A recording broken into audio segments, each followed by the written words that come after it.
ពលករខ្មែរពីរនាក់ទៀតហើយបានបញ្ជាក់ថាស្លាប់ដោយសារគ្រោះរំជួយដីនៅប្រទេសថៃ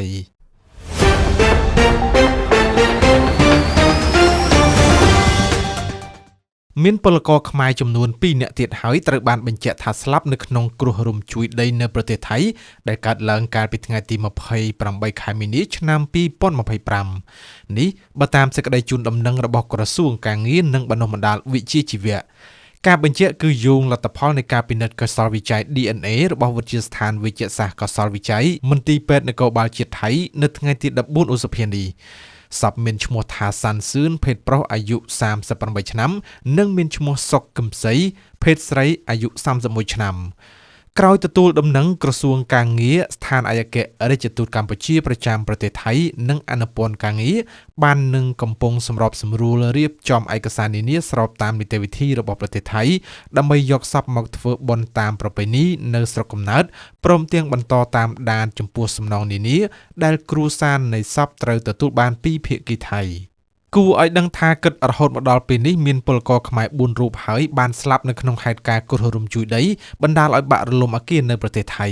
នៅក្នុងនោះអ្នកស្លាប់2នាក់ដែលបានបញ្ជាក់អត្តសញ្ញាណពីមុនគឺមានឈ្មោះមាសសវាងភេទប្រុសអាយុ23ឆ្នាំនិងឈ្មោះផល្លារតនាភេទប្រុសអាយុ24ឆ្នាំ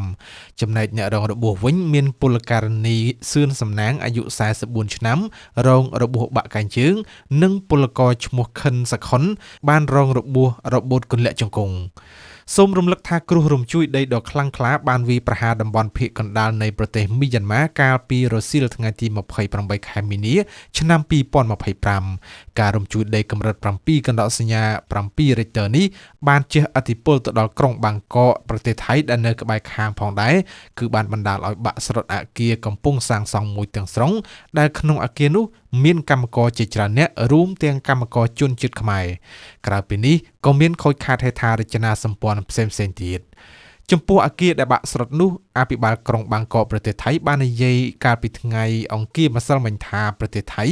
បានប្រកាសបិទបញ្ចប់ប្រតិបត្តិការរុករកនៅទីតាំងសំណង់អគារនោះហើយ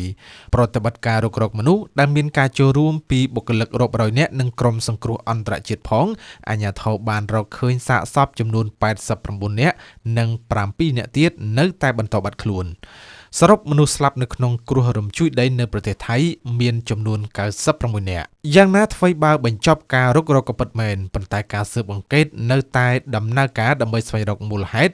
ដែលបណ្ដាលឲ្យអគារកំពុងស្ថិតក្រោមការសាងសង់នេះដួលរលំទាំងស្រុងត្រឹមមួយប្រព្រឹត្តភ្នែកខណៈអគារផ្សេងទៀតនៅឈរយ៉ាងរឹងមាំការដួលរលំអគារការិយាល័យសវនកម្មរដ្ឋថៃកម្ពស់30ជាន់នេះបានបង្កជាមន្ទិលសង្ស័យថាអាចមានភាពមិនប្រក្រតីនៅក្នុងការសាងសង់